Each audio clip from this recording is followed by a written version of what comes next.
The Indus water civilization defines us as a people. Whenever I go abroad, I often tell my counterparts that we are the people of the Indus Valley civilization. Our identification is that we are people based on the banks and tributaries of the mighty river Indus. And as they say, water is life. And Indus has given life to Pakistan.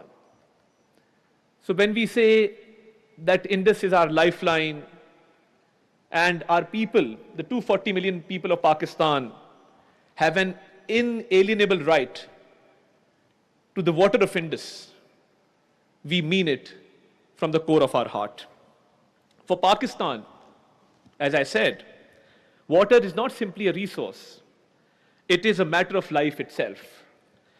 The Indus River system, for thousands of years, nurtured one of the world's oldest civilizations. From the towering peaks of Gilgit-Baltistan to the fertile plains of Punjab and Sindh, these waters have connected our people across geography and history. The story of Pakistan is in many ways the story of the Indus. It is for this reason that the Indus Waters Treaty of 1960 occupies such a unique place in international relations.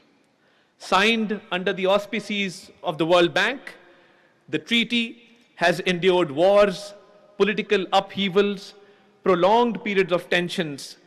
Its resilience for more than over 6 decades demonstrates an enduring truth.